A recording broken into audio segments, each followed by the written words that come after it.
Are you like most people who think paying cash for a car is better than taking out a loan? Because if you're thinking that, just know we thought the same way. And in this video, we're going to explain the 3 reasons why you should never pay for a car using cash, especially if you're a millennial looking to retire early. Hi, I'm Matt. And I'm Brian, and we are the Predictable Wealth Advocates, and we help ambitious millennials secure a predictable financial future without sacrificing their current lifestyle by thinking outside of the box. So if you're thinking about buying a new car, especially if you're a millennial, and you're thinking about your options, you got paying with cash, you got taking out this loan and paying interest on that loan, the best answer if you were me would be thinking, okay, let's use cash. But there's some hidden things that you're not necessarily thinking about when you're taking this cash out of your savings account to put down on this car.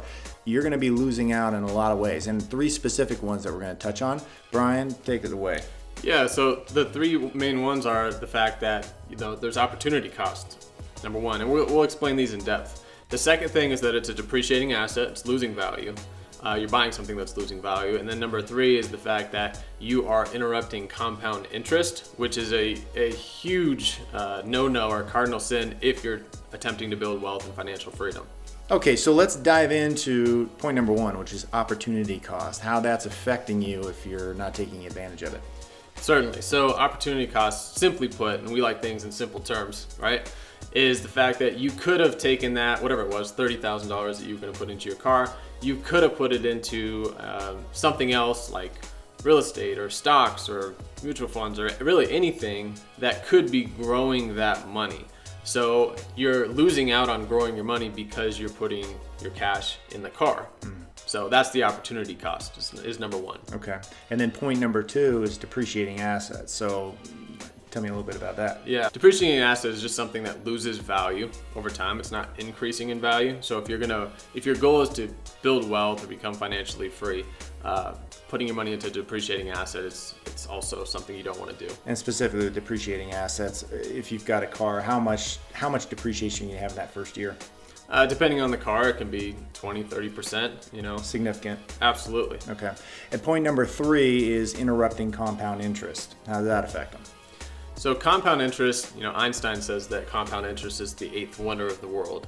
And we all hear about it, that it's such a great thing to use, but I think it's a fairly challenging thing to grasp. So I'll give you a quick example. Some of you guys have heard about the penny doubled every single day for 31 days. Would you rather take $1 million cash, or would you rather take a penny doubled over 31 days? And if you know the answer, you would take the penny doubled every single day for 31 days because eventually you end up on day 31 with over $10 million. Crazy. Which is crazy. So that's the power of compound interest. However, if we look at the other side of it, if you take the money out on day 22, you would only have about $20,000 at that point. But that's not the point of it. The point is on day 23, you start back at 0. That's painful.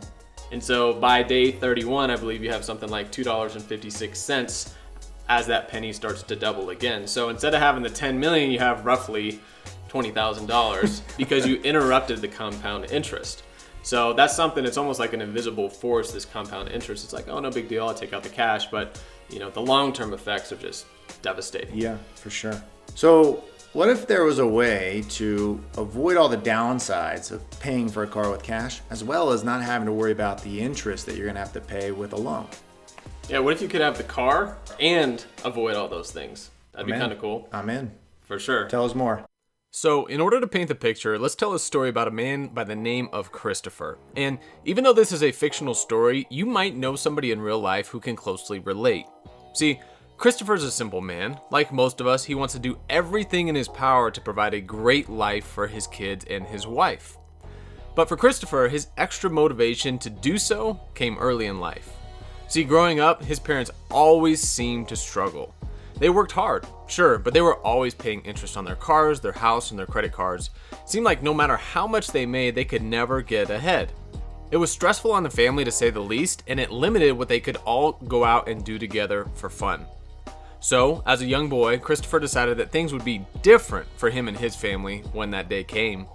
He made up his mind that he would work extra hard and pay for everything with cash so that he wasn't paying interest to the banks and the credit card companies. And he was certain that this was the best way to get ahead financially. But as he had a family and his plan unfolded, Christopher realized that he didn't want to be working 50 to 60 hours a week at the cost of not spending time with his kids and his wife.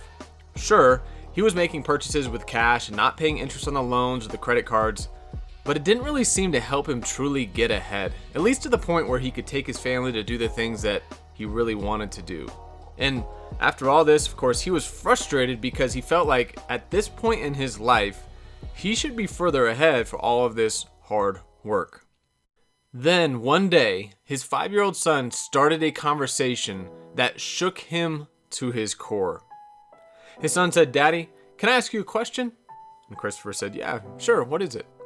And his son said, "Daddy, how much do you make per hour?" Christopher said, "Well, that's none of your business. Why would you ask such a thing?" And his son said, "Well, I just want to know. Please tell me, how much do you make per hour?" And Christopher goes, "Well, if you must know, I make $50 an hour." His son said, "Oh," with his head down. His son said, "Daddy, can I please borrow $25? And Christopher, he was furious. He said, "If the only reason that you ask is so that you can borrow some money to buy some silly toy or some other nonsense, then you can march yourself straight to your room and go to bed. Think about why you're being so selfish, because hey, I work too hard every day for this type of childish behavior." The little boy quietly went to his room and shut the door. Christopher sat down and started to get even angrier about the little boy's questions. How dare he ask such questions just to get some money? After about an hour or so, Christopher calmed down a little bit and he started to think, maybe there was something that his son really needed to buy with that $25, and he really didn't ask for money that often. So he went to the door of the little boy's room and opened the door, and he said, "Are you asleep, son?" "No, Daddy, I'm awake." Christopher said, "Well, I've been thinking, maybe I was a little bit hard on you earlier. It's been a long day and maybe I took my aggravation out on you. Here's the $25 that you asked for." And his son sat straight up, smiling. "Oh, thank you, Daddy." Then, reaching under his pillow, he pulled out some crumpled up bills. And Christopher saw that the boy already had money and he started to get angry again. The little boy slowly counted out his money and then looked up to his father. Christopher said, "Why do you want more money if you already have some?"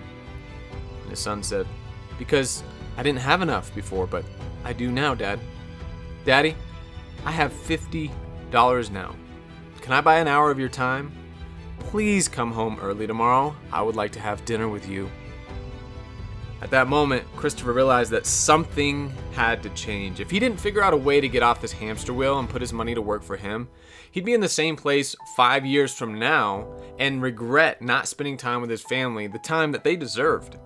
His kids would grow up quickly and leave the house before he had the opportunity to take them on the vacations that he had always promised. So he went looking. He started researching real estate investing. He looked into the stock market, trading. He looked at many things. In fact, all the options and the learning curve that it took to make anything like that work is kind of overwhelming. He was looking for a place that he could put his money and not have to invest a lot of his energy into managing it all. Then one day, one of his close friends introduced him to a man by the name of Adam. See, Adam wasn't a financial advisor, but he was a wealth strategist who taught people how to use a little-known strategy that families can use to get ahead and secure a predictable financial future. And after having a conversation and learning a little bit more about Christopher's situation, Adam said, "If you'll allow me, I'll share some simple concepts with you that might help." See, the first time that I learned about them, it actually made me mad. Mad because I couldn't believe that nobody had taught them to me earlier in life. So Adam asked Christopher, "You work hard to pay cash for everything because you think it's better than taking a loan, correct?" Christopher replied, "Yeah, absolutely." Adam said, I understand. I used to think the same. And let me ask you this too. How long did it take you to save up for that car, and how much did that car cost?" Christopher told him, "Well, it took me about 4 years to save up $30,000 for that specific purchase." Adam said, "Got it. And most people believe that cash is the best way to purchase things too, but let me ask you a question. You saved up that $30,000 and purchased that car. After you purchased that car, how much of that $30,000 in cash remained? Christopher paused. Adam smiled. It's not a trick question. Okay then, well, $0? Christopher guessed. Exactly, Adam replied. So you feel good that you're not in debt, but you have nothing to show for the car other than the car itself, which continues to lose value each year. I get it.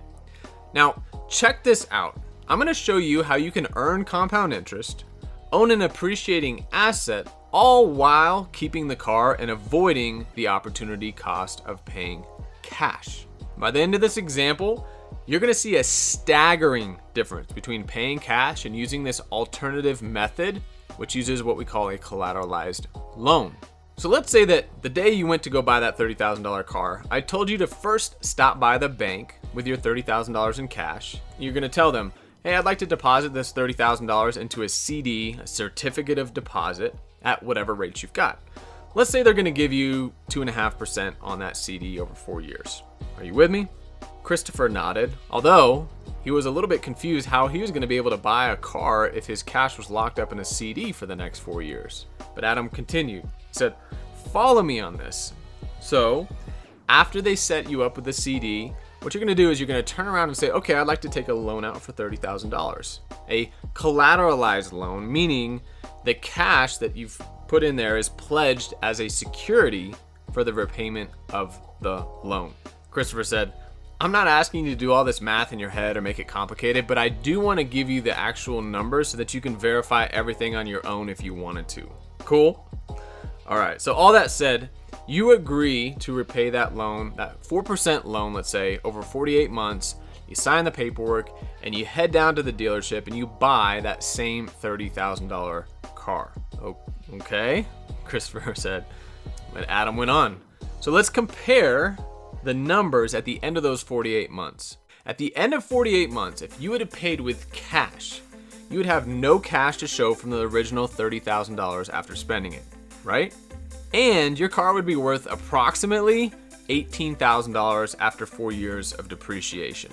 So that's a $12,000 true adjusted cost to you and your financial future. Now, at the end of 48 months, if you had done the collateralized loan option, you'd have paid $32,513 back to the bank, including interest. However, you would have $33,114 from the CD, your initial $30,000, plus the interest that you had earned from the CD.